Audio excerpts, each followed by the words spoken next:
Volume 1. Life Through My Bedroom Window. Chapter 1.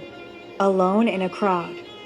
Since I was a youth, I genuinely enjoyed looking out my bedroom window because it was fascinating to see the neighborhood come alive each morning. My bedroom was upstairs, but it faced the front of the house. It was a big picture window, so for me it was a glimpse into the lives of our neighbors. To the left of us was the Schultzes. Mom and Dad had been friends with Mrs. Schultz since they were young. Mr. Schultz was a nice old man, but just a little strange. He was always talking even when nobody was around. To the right of us was the Feldmans. They had 4 daughters who were around my age. I always wanted to play with them.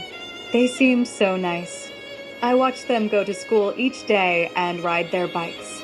They knocked on the door one day and asked to play with me, but Mom would not let me go out. I am still trying to figure that one out. Anyway, across the street was the Eisenberg family.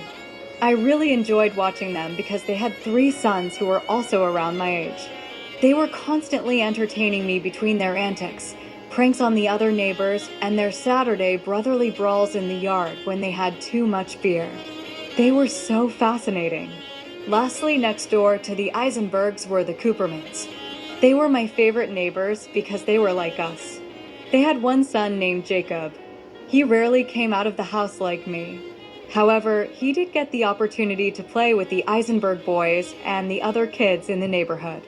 He also came to our house for dinner a few times with his parents. I wish I could have gotten to know him better. To find someone like me, I knew what time everybody went to work, went to school, when they came home, who climbed out their windows to sneak out, and when they snuck back in. I watched everything through my bedroom window. On this day, I stared at the snow as it fell so pretty and covered the street like a blanket. I sat on the bench seat in front of my window that Papa made for me, as my thoughts began to run at full speed in my head. What if God never created me? What if I never existed? Would I be missed? Would my family be better off without me? These used to be the questions I asked myself oftentimes because I felt my life was not worth living. Forrest Gump once said life is like a box of chocolates. You never know what you might get. This statement absolutely fits my life. I am a 28-year-old spinster that lives at home with my parents and my dog Champs. For as long as I can remember, I lived my life through my bedroom window as if I had never left my house. I was born in the house by a midwife. I was homeschooled all my life by my mom, and I got my bachelor's degree in accounting online as well. Once I graduated, which was a ceremony my parents put together for me in the living room of our house. My parents invited the neighbors to watch the graduation of one. I applied for an accounting position with one of Papa's friends, and I got the job.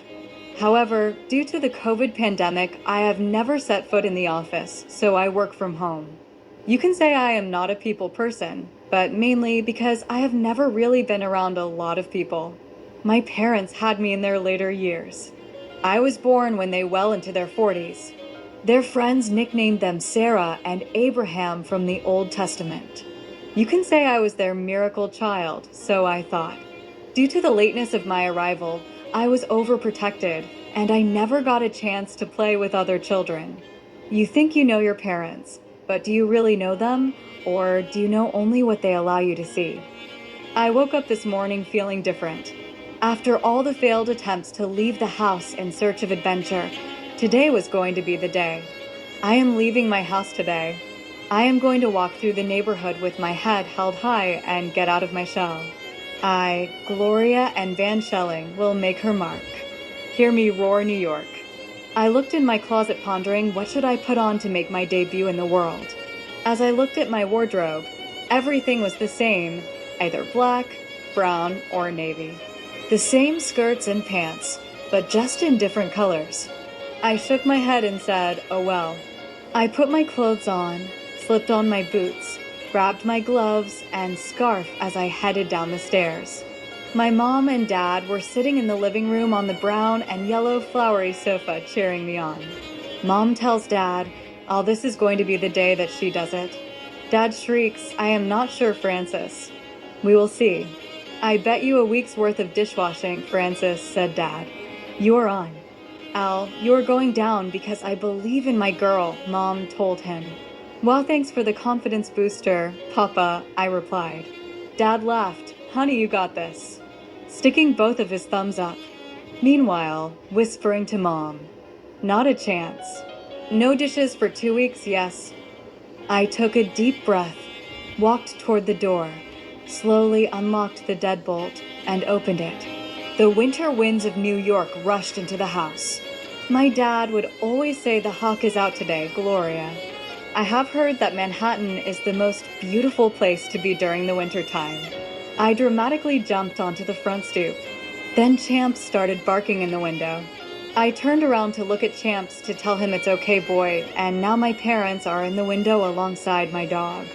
Our neighbor Mrs. Schultz was on her front stoop shoveling the snow while Mr. Schultz was just standing outside looking at the snow. We never know about him. My dad said he has old-timer's disease. He said it was something that old people get when they become a senior citizen, go figure. Mrs. Schultz walked over to our stairs and pulled down her face mask with a wide grin on her face, shouting, Hello, Gloria. I said, Hello, Mrs. Schultz. How are you doing? She replied, I am fine. You know my back is acting up. It is my sciatica, and my eyes with the cataracts is so blurry. I do not know what I was thinking when I asked her how she was doing. I felt like Charlie Brown with his teacher. I completely zoned her out. She went on and on until finally she said, Gloria, is this going to be the day? Well, Mrs. Schultz in my big girl voice, yes, today is the day. I stood on the stoop with my chest stuck out, proud of myself to proclaim to the block that I am doing the thing today. Good, Mrs. Schultz shouts. Listen, I have money riding on you to come off the porch against the Feldmans and Eisenbergs. Therefore, do this for me, Gloria N. Boy, talk about pressure. First Dad, now her. My head is starting to spin. The next thing I know, there was a crowd of people that started gathering around the stairs, alongside the cars on the street, and everyone was looking at me. They just showed up out of nowhere. So now my breathing is getting funny. Maybe I have too many clothes on because I am hot. I yelled, Mom, what did you do? She answered anxiously, Honey, well, I told, and aka Mrs. Schultz, that you were leaving the house, stepping into the world. You know she is my best friend from Germany. We migrated here together. OMG, Mrs. Schultz called everyone on the street.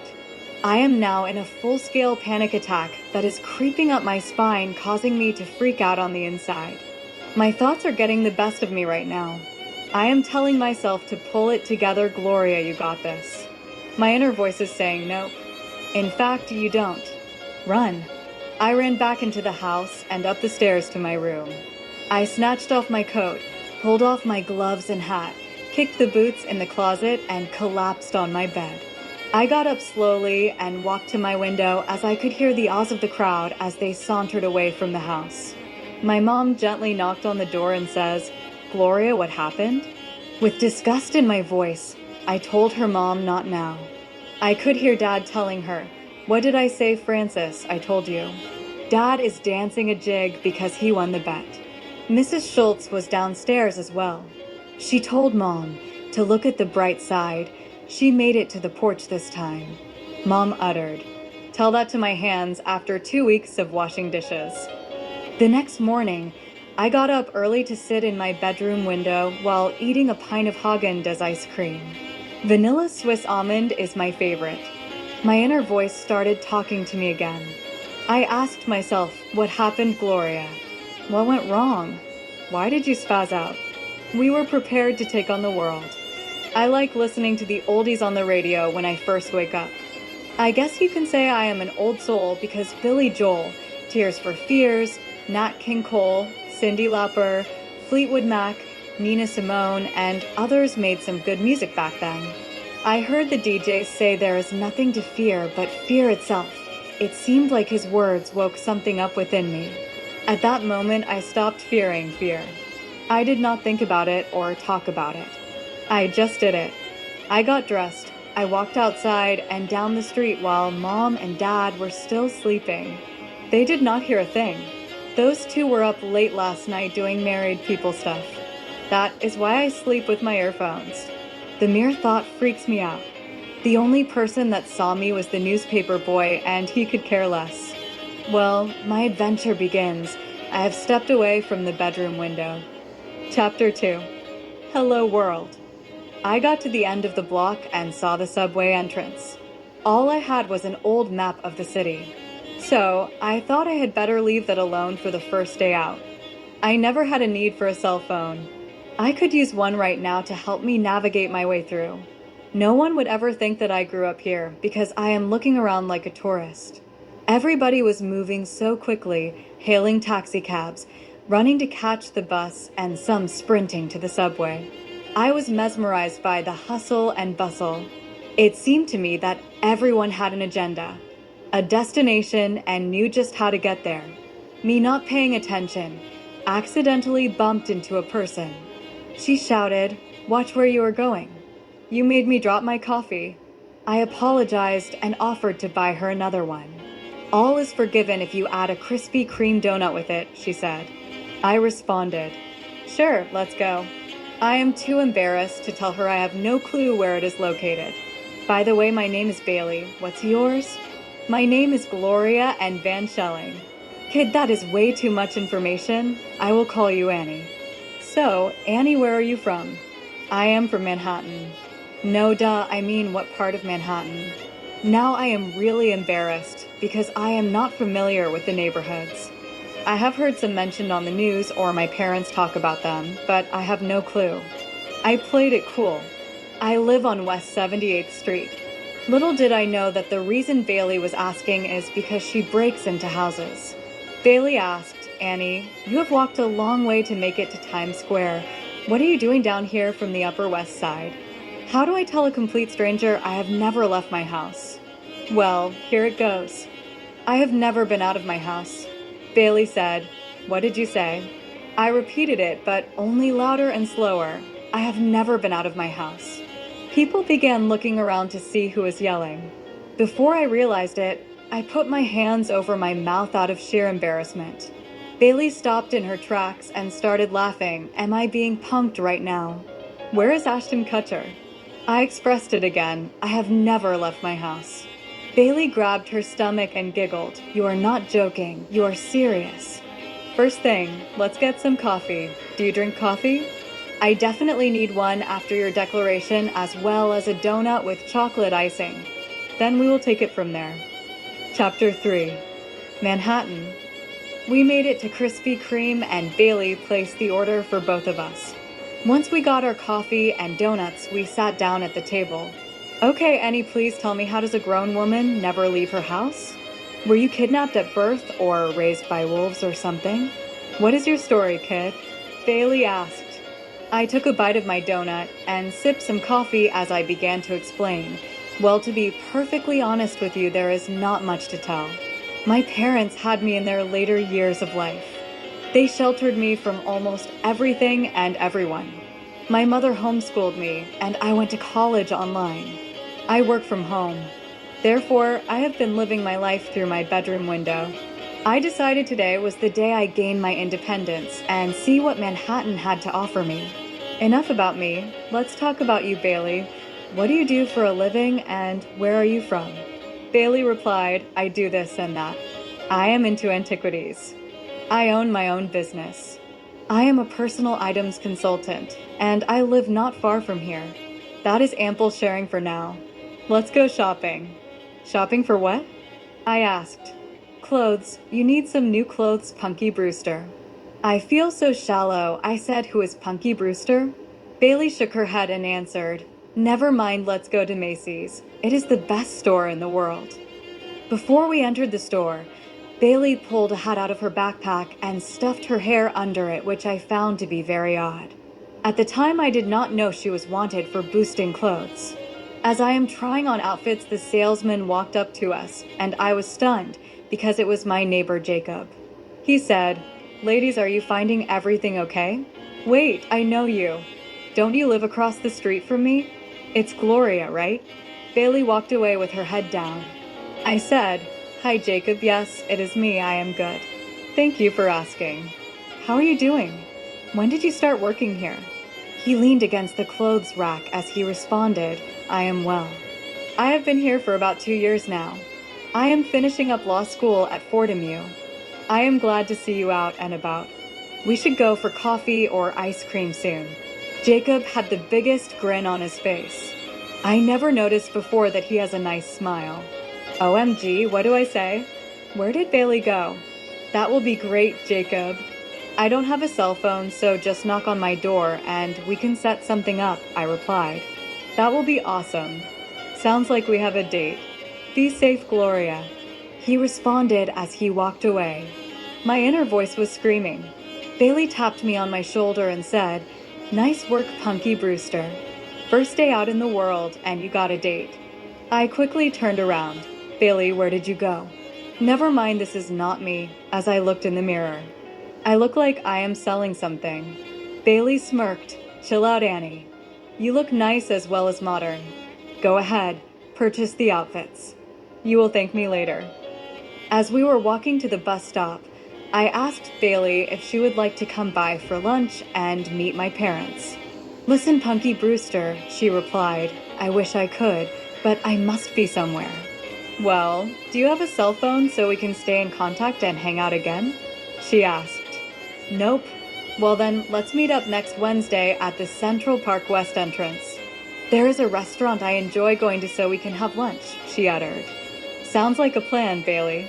She put me on the right bus and told me to make sure to pay attention to the streets so that I would get off at the right stop. She waved and said, Take care, kid. When the bus driver pulled up, I jumped off the bus at my stop. Chapter 4. Caught up in a whirlwind of fear. I felt so accomplished as I made my way back to my block. As I am walking up, I see my street blocked off. The police were everywhere. The last time I saw this many police on the block, the Eisenberg brothers had gotten into a brawl with some of the guys from the bar on the corner, and they had fought in the street.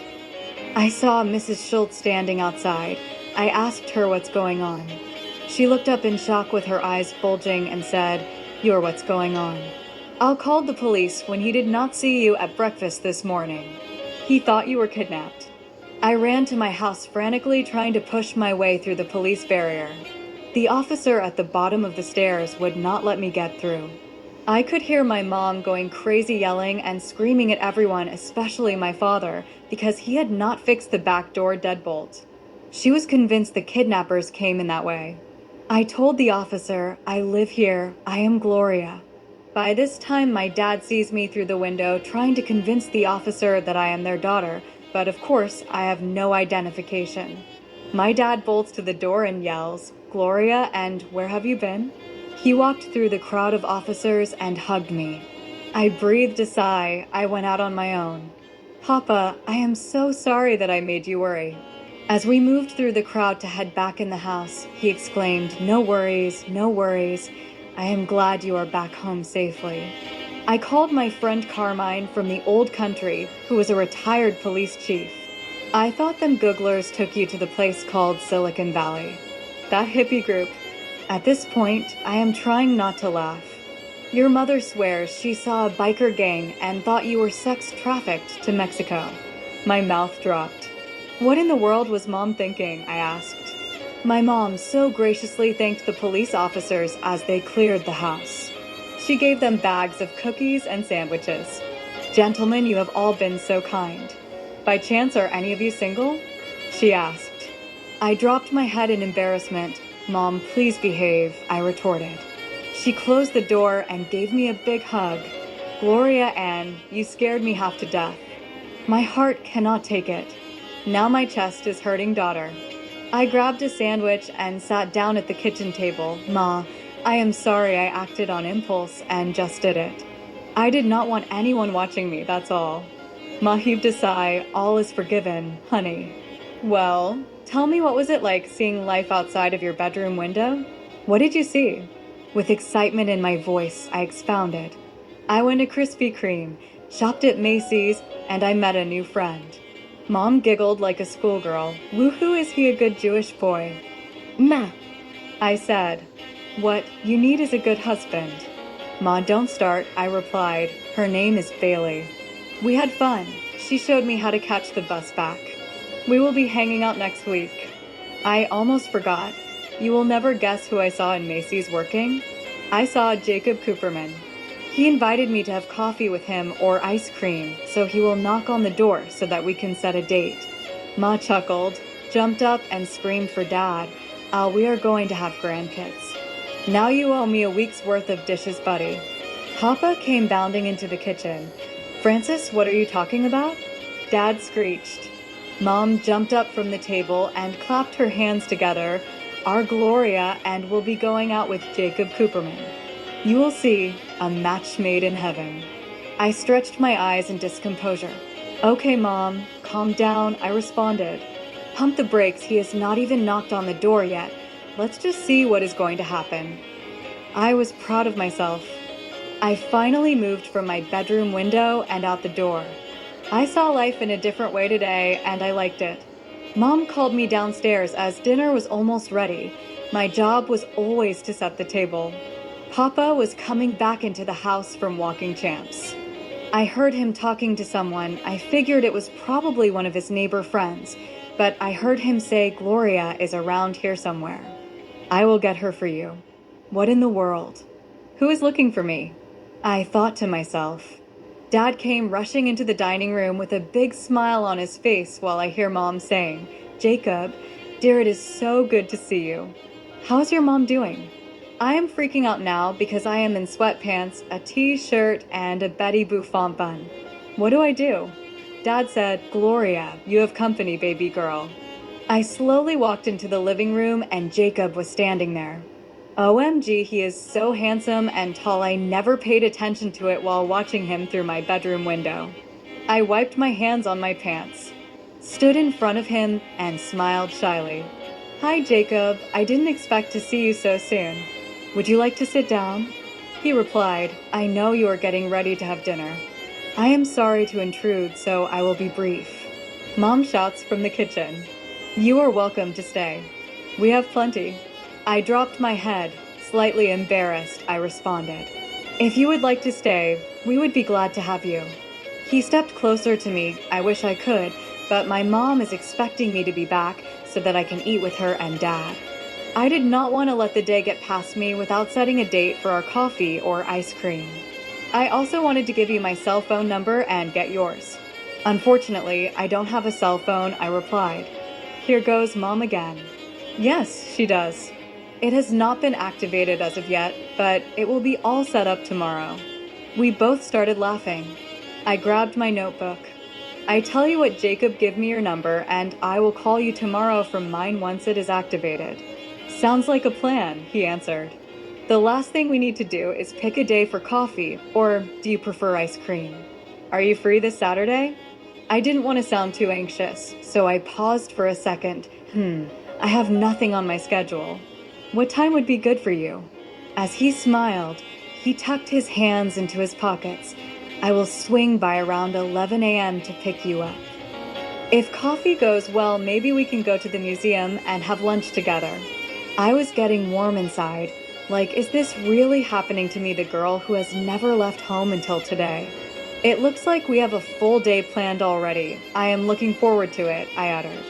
Awesome. I am going to let you go before my mom comes looking for me. I will wait for your call tomorrow, Gloria.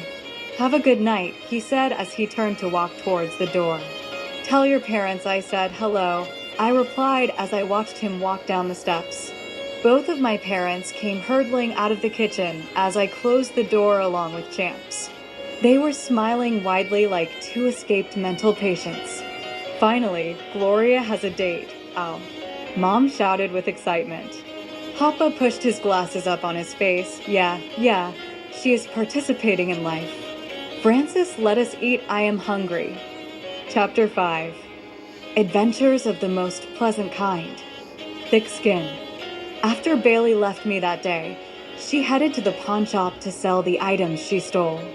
She needed food and to pay her phone bill. While Bailey was on the subway headed home, she began contemplating her next move. This life is so tiresome, she thought, while looking out the subway window. Some days I feel like this train. always rolling at full speed, and I only stop for a moment to catch my breath, then I am rolling again. As she walked up to her apartment building, she told herself, I have got to make some real changes.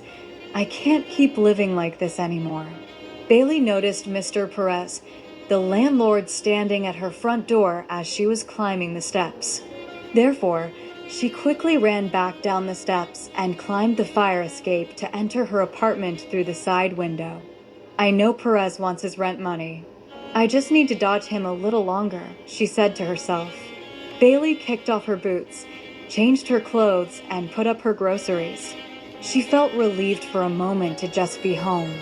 Bailey looked in her bag and saw a few wallets and jewelry she pickpocketed from the subway, but it was not enough to pay rent.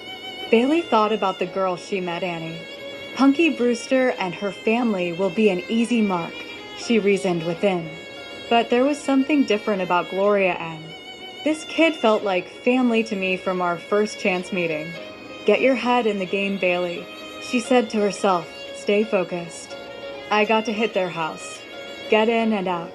Steal enough and leave the city and go somewhere warm like California or Florida. Bailey's life was riddled with broken pieces. First being left on the doorstep of the synagogue, eventually being placed in foster care, then running away from her foster parents at the age of 15. The foster parents claimed to love Bailey, but would offer her out to the foster dad's friends. Can you imagine being homeless at the age of 15 while trying to figure it out with no adult to guide or protect you?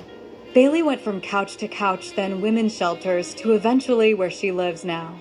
She always wondered about her parents and why her parents abandoned her. Did they not love me? What were they like? She pondered to herself. Bailey was not angry, just curious. Bailey will soon find out that sometimes your past will come back full circle when we least expect it. Jacob and me and the community. Saturday morning could not come quickly enough for Gloria. She had been up half the night preparing for her outing with Jacob. She looked out the bedroom window to see the neighborhood waking up while she painted her nails. That was the last thing she needed to do before jumping into the shower. My mom knocked on the door and said, Honey, I have some perfume for you. It's the good stuff, open the door. Mom, I have my own perfumes and body sprays. No, daughter, not like this one. You will for sure catch that man. This is Calvin Klein, Eternity the Good Stuff. I talked to Judy Cooperman. She told me Jacob likes this perfume. I got you the lotion, the body wash scrub, and the perfume. Go, baby girl, take a shower. Clean everything well. This is so embarrassing. Now his mom is conspiring with my mom. I just shook my head and said, Oh, okay, Ma. I will use it, and I closed the door. I was ready to go at 10:30 a.m. I put on one of the outfits I bought when I was shopping with Bailey, curled my hair, and I was ready to see the world again today. My mom purchased a cell phone, but never activated it, so that was the number I gave Jacob until I bought my own. He was so punctual. I heard the doorbell ring at 10:55 a.m., so I headed down the stairs. When I made it downstairs, Jacob was standing in the foyer talking to my dad. I was absolutely impressed. I felt like Molly Ringwald in Pretty in Pink, as if I was going to the prom. Jacob had a bouquet of flowers with him. He stood so tall next to my dad, with one hand in his pocket and holding the flowers in the other. He kept his hair low, but you could still see his deep brown curly locks. He said, Hi, Gloria, you look beautiful. I hope it is okay that I brought you flowers. Your mom told my mom you like roses and gardenias, so I got mixture of them from the Eisenberg's flower shop. I could not help but blush. Jacob, these are lovely. Thank you so much. My dad was so excited. He jumped in and said, I will take those. Your mom and I will put them in water for you. You two go. Go start your day and enjoy yourselves. First, I must warn you that your mothers have told everyone on the block about your date, so prepare yourself when you walk out the door. I told myself I will not freak out. I will not freak out. Jacob and I proceeded out the door.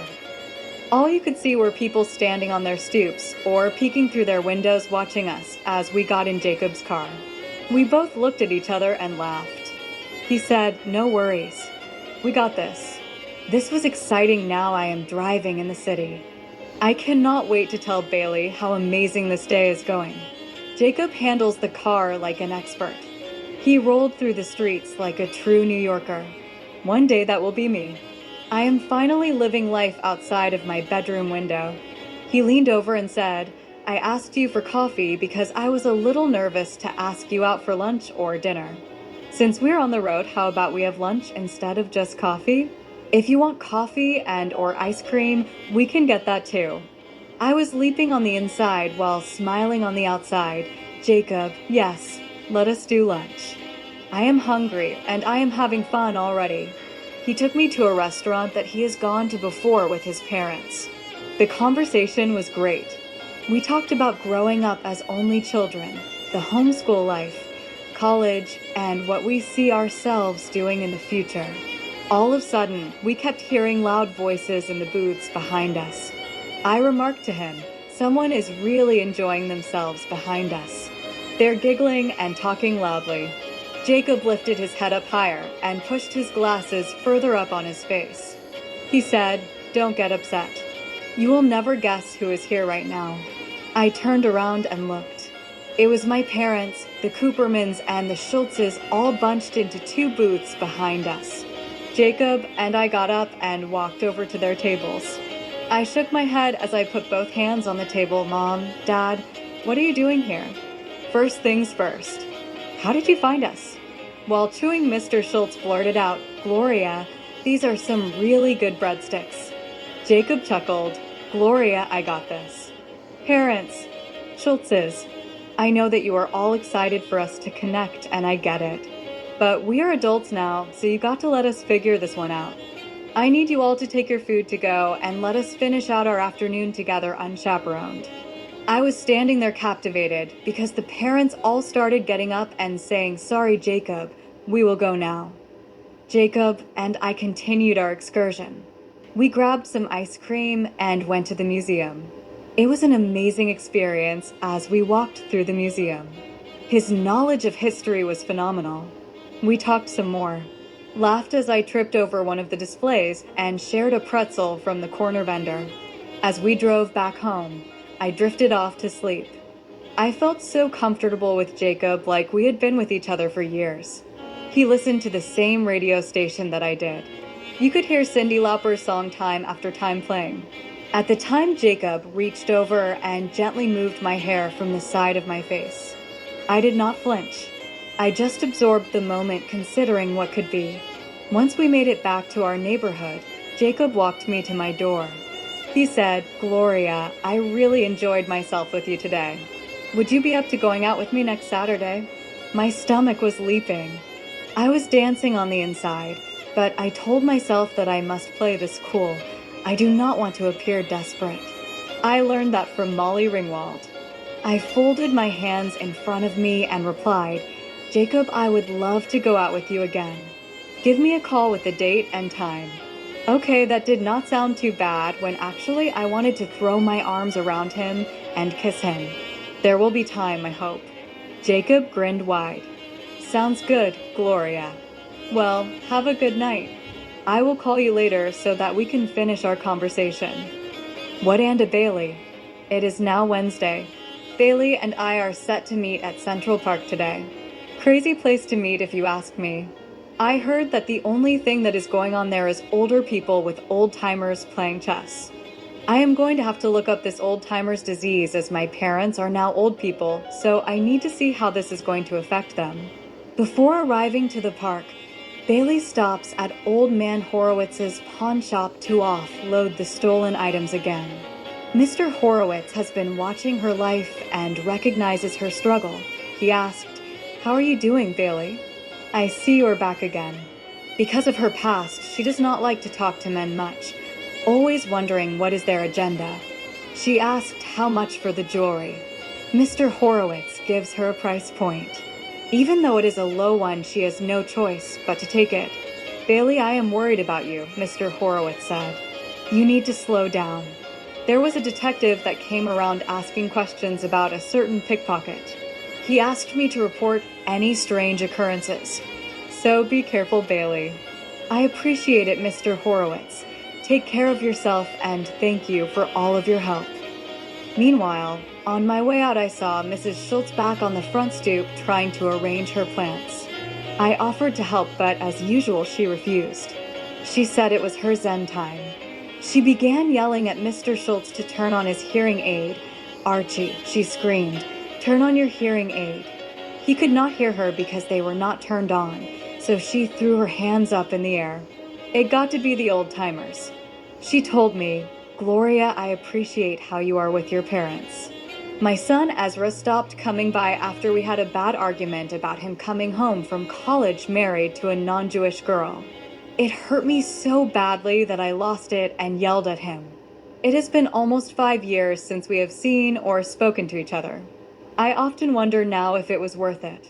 Because I immigrated here during a bad war, we wanted to keep our lineage Jewish, but who am I to tell love what to do? Hopefully, he will come home again. I felt sorry for her. He will, Mrs. Schultz. It will all work out before you know it, and all will be forgiven. I caught the bus to Central Park, and sure enough, all I saw were chess sets and old people. Chess is such a boring game to me. I saw Bailey, but she seemed a little nervous. She was pacing back and forth. I yelled out her name, Bailey, as I was walking towards her. I said hello again, but she was still distracted. Bailey, what is wrong? She said, nothing, I'm okay. Let's go eat. Whatever it was, she snapped out of it. I replied, okay, cool. Hold on one SEC, my mom is calling. Hi, Mom, is everything okay? Mom asked, what are you doing? I informed her, Bailey and I are about to eat lunch. Mom paused for a second. Well, I made pastrami on rye bread. How about you bring your friend to the house for lunch? I put my hand on the phone and whispered, do you want to come to my house for lunch? I am shaking my head to say no. Bailey said, sure, why not? I responded, okay, Ma, we will be there shortly. I could hear my mother's excitement through the phone. Oh, great, great daughter. See you soon, she shouted. I hit Bailey on the arm. She shrieked, what? I looked side-eyed at Bailey. You do not know my parents like I do. It will be okay, Bailey retorted. Be grateful, at least you have parents. I don't. I felt like such a heel I did not know. I dropped my head and apologized.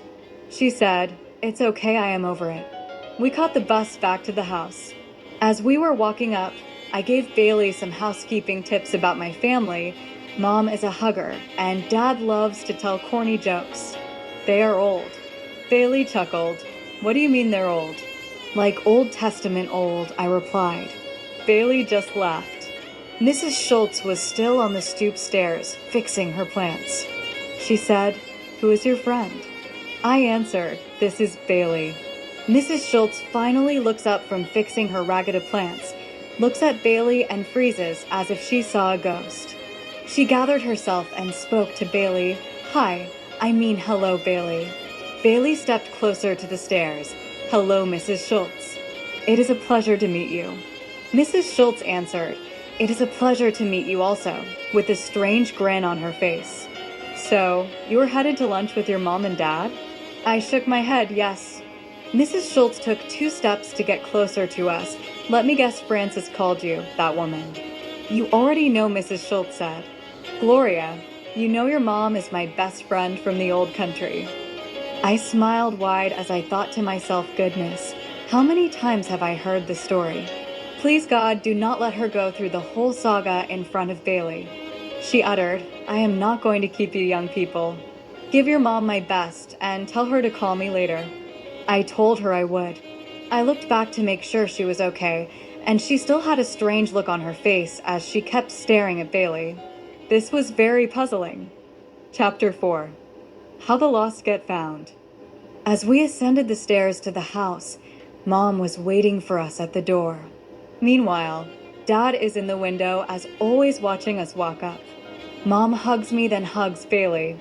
Come in, Bailey, make yourself at home, Mom expressed. As we go into the living room to sit down, Champs comes zooming in and jumps on Bailey. Down boy, I told him. Champs parks himself right at my feet. I love that dog. The next thing I know, Dad starts in on one of his stale jokes. Bailey was so kind she laughed at it. I said, "Dad," while shaking my head. He smiled, "Okay, Gloria, and I will try to behave." Finally, lunch is ready as we are heading to the dining room. Here goes Ma asking questions. "So, Bailey, where are you from, dear?" "Who are your mom and dad?" Bailey replied, "I don't know my parents.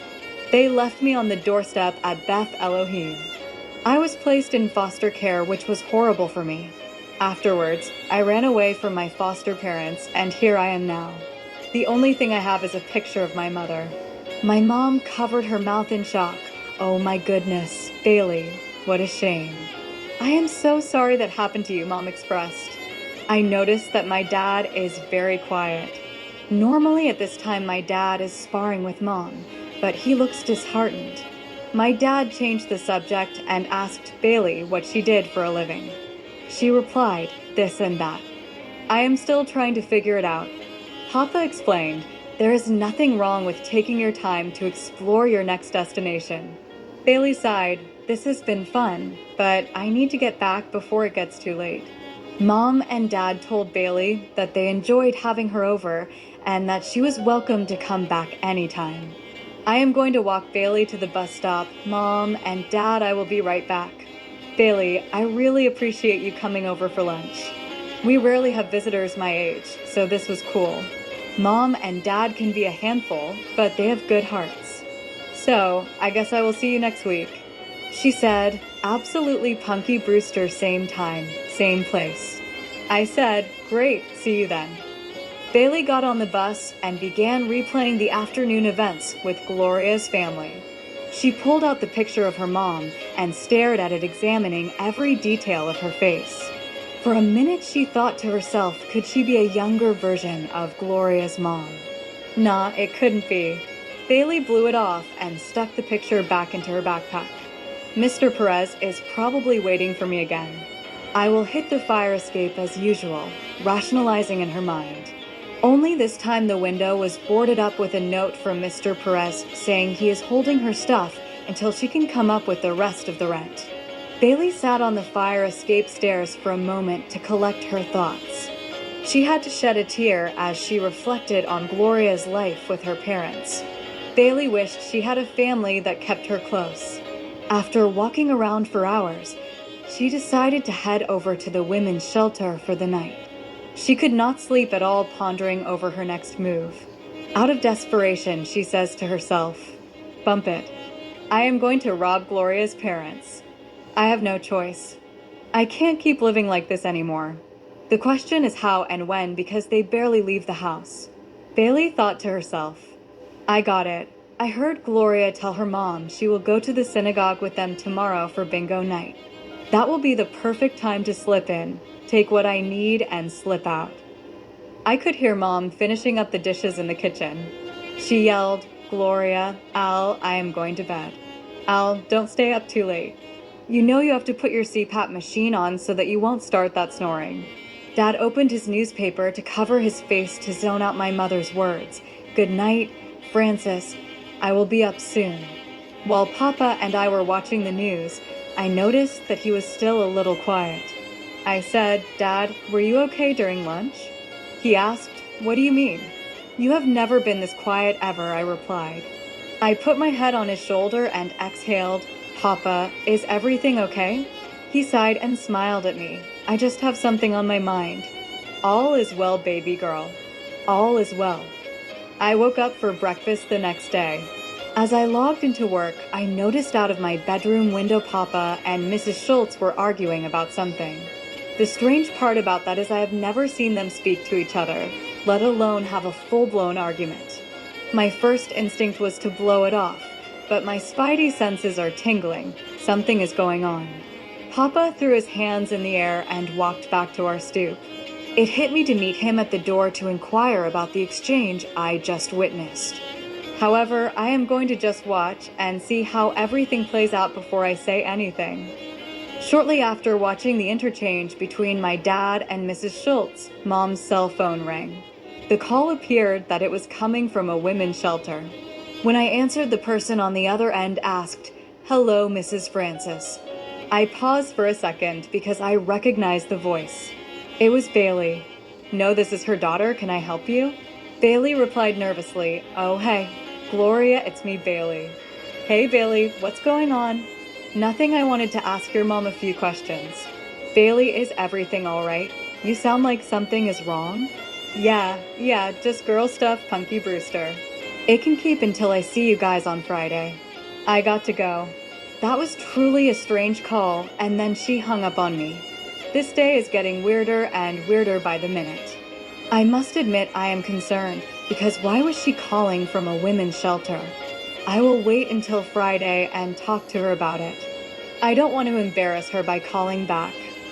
In the meantime, Bailey is having a complete meltdown pacing back and forth in the shelter dining room. Mrs. Francis got to know who my mother is, she tells herself. Maybe we are related some kind of way. The resemblance is uncanny. If they are my family, then I cannot rob them. That would be so wrong. Gloria would never speak to me again. I am out of options. It's got to be now or never. I cannot keep living like this. Something has got to change for me. Chapter 5. Family is family. Even though I enjoy going out of the house now, I still delight in gazing out of my bedroom window. I was shutting my computer down and I could see everyone coming home from work.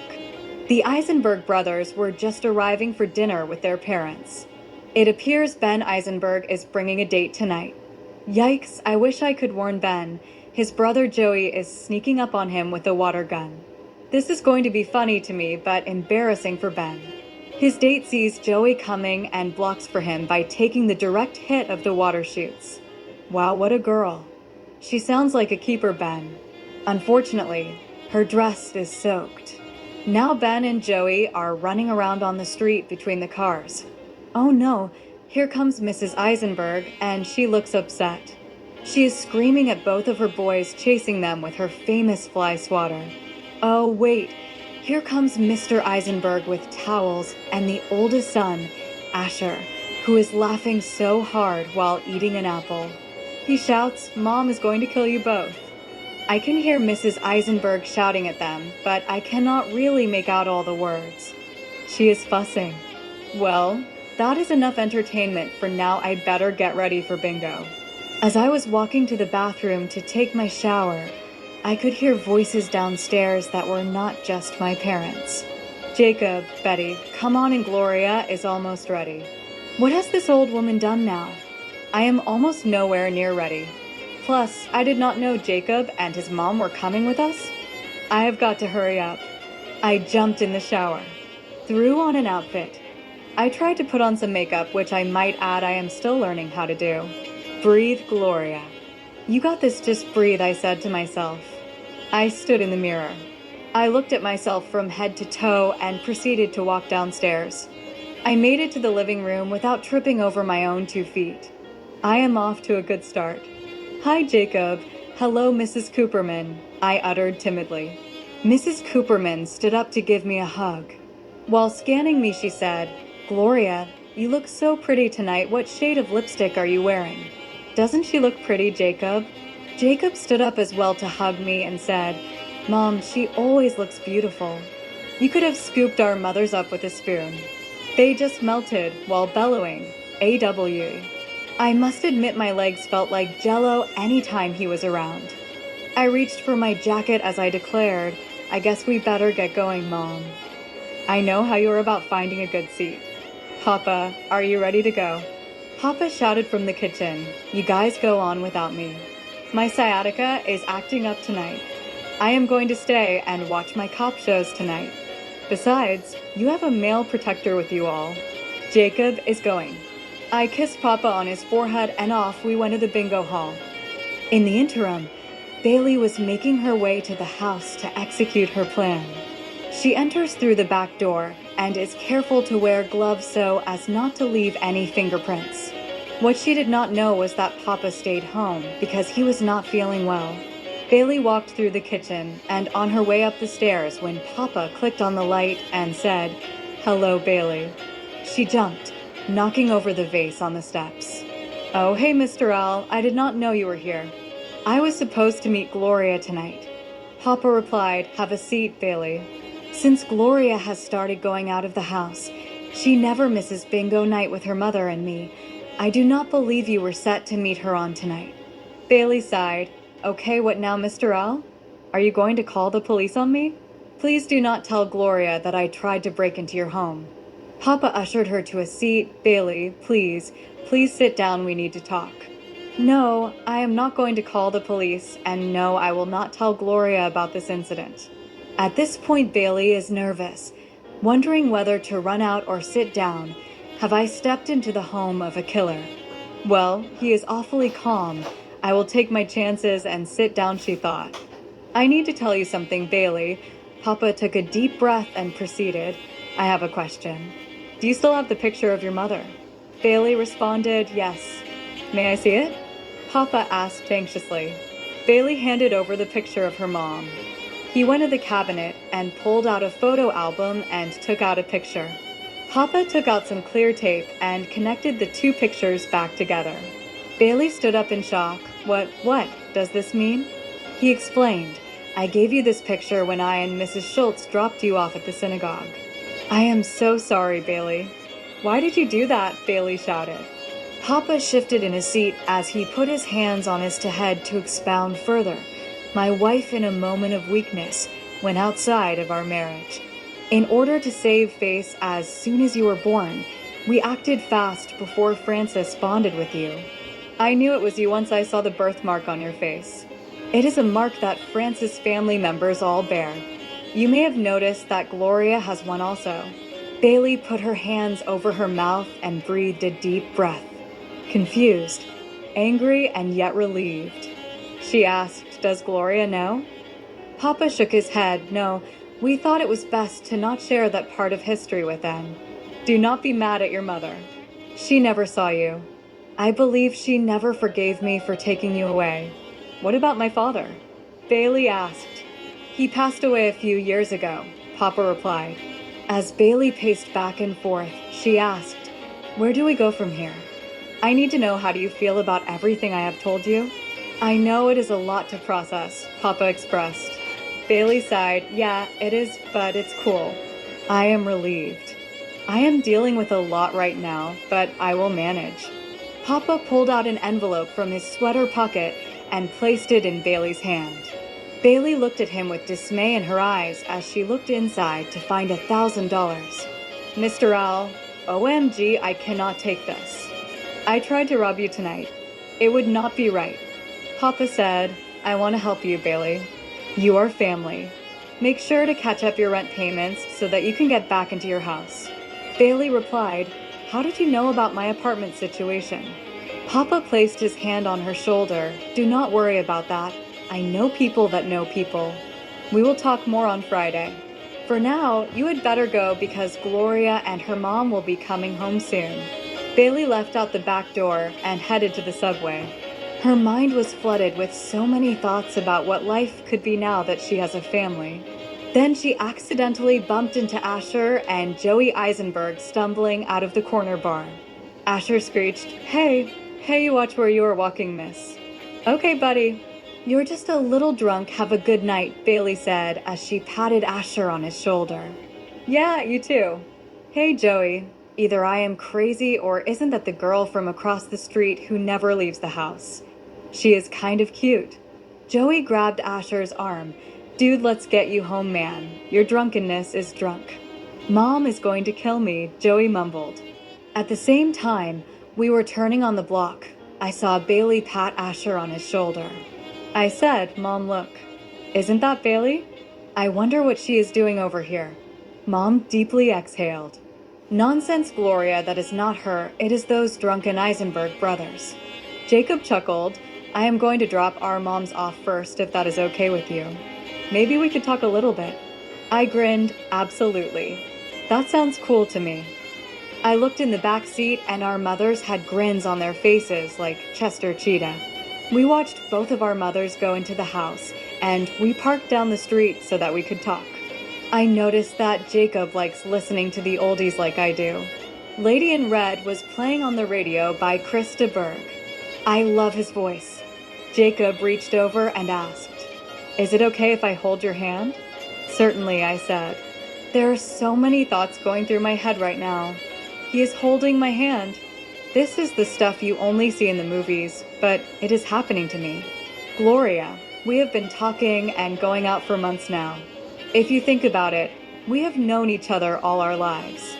I had a crush on you when we were kids. I used to watch you looking at everyone from your window.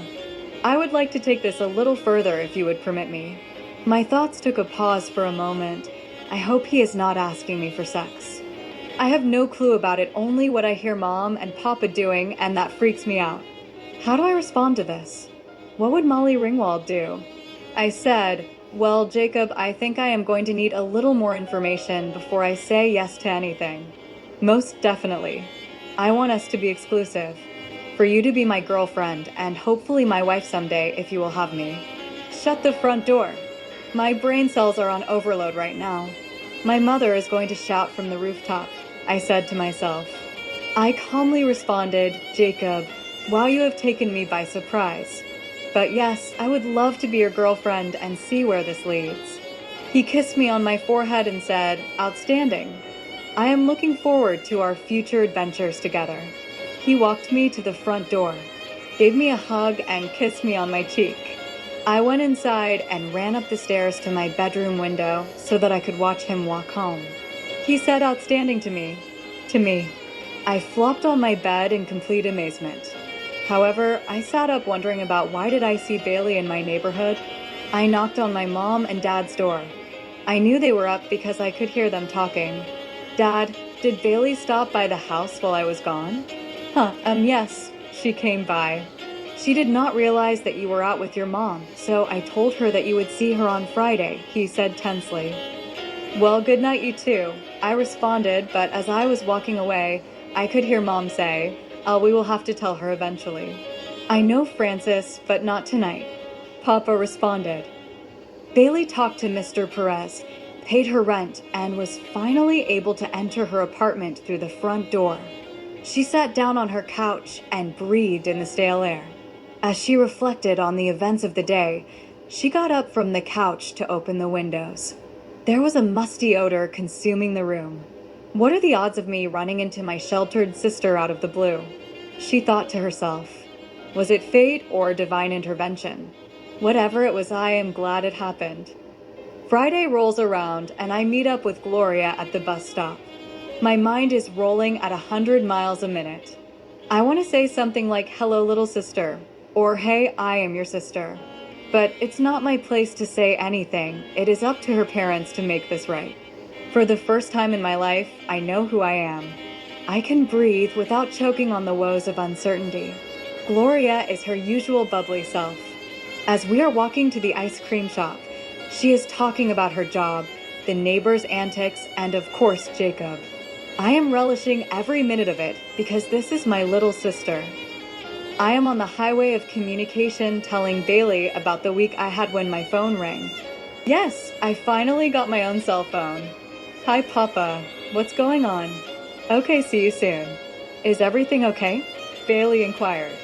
"Yeah, my parents want to meet us for lunch, but I was looking forward to us hanging out." "It's cool, Punky Brewster. How often do they get out of the house?" "This just might be fun," Bailey conveyed. We meet them at the Italian restaurant where Jacob and I had our first date. I noticed that my parents were sitting very quietly. That is unusual for these two. I said, "What's wrong?" "Your mom and I need to tell you something." Papa heaved a sigh. I got worried. "Goodness, don't tell me that one of you is sick." "No, Gloria, just listen to your mama and I." "Al, I got it," Mom said. "Years ago, I was in a relationship with one of our friends. As a result of this, we had a daughter. It was decided by someone else to give my baby up for adoption." A little confused, I interrupted. "Why are you telling me this now?"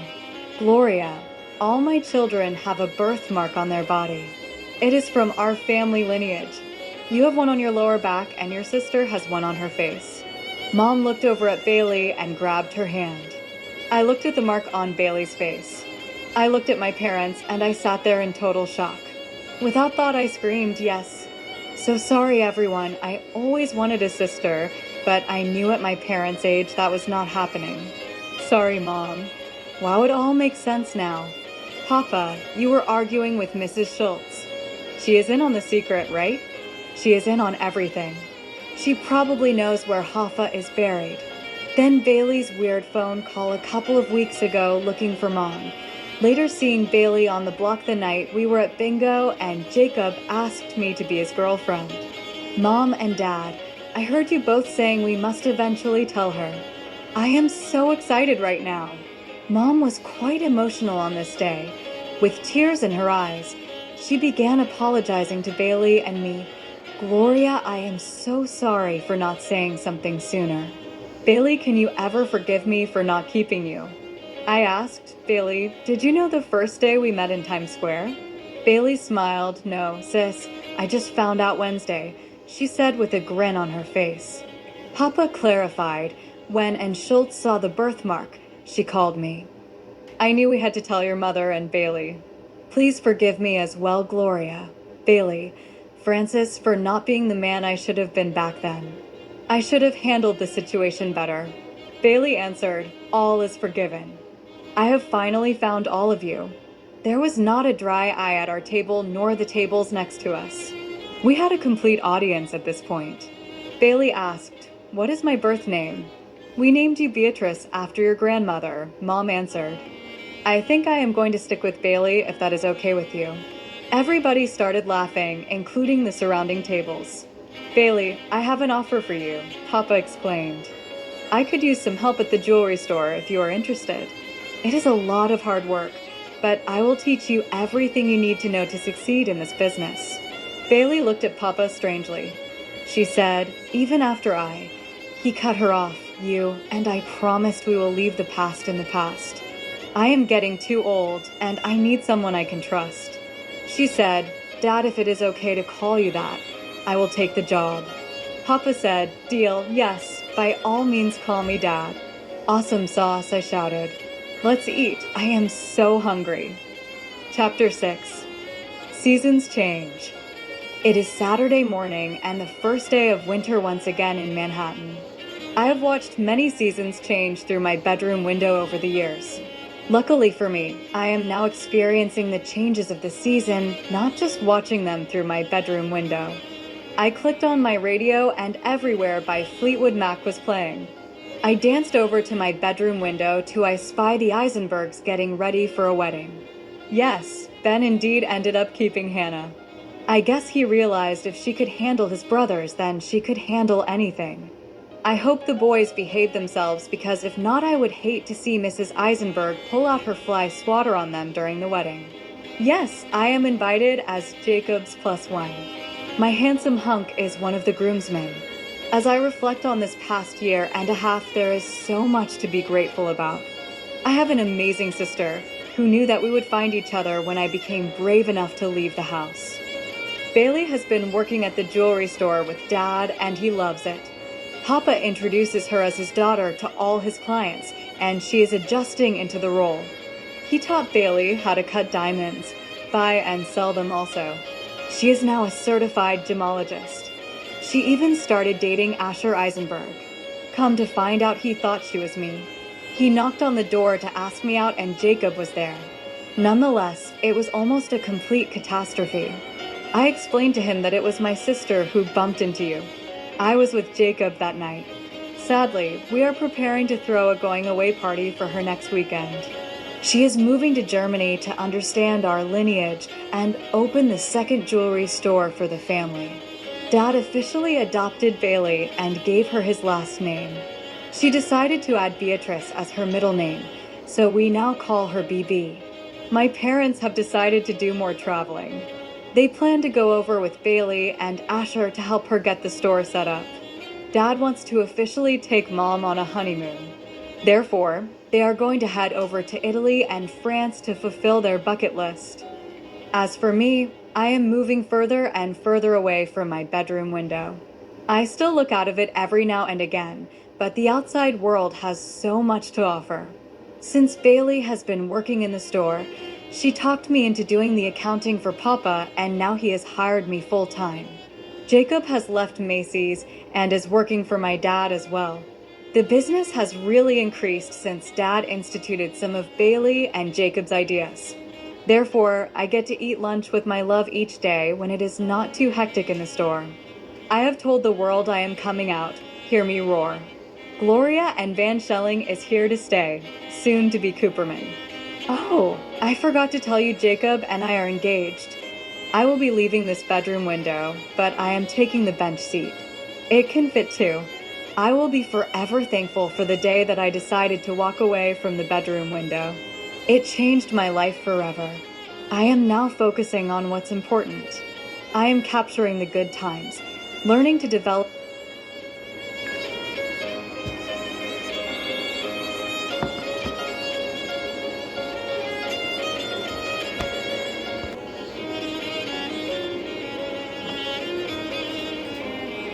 Develop from the negatives, and if it does not work out, then I am going to try again. Well, off to the wedding I go with my hunk. Oh no, Mama Eisenberg has pulled out the fly swatter, yikes. The end.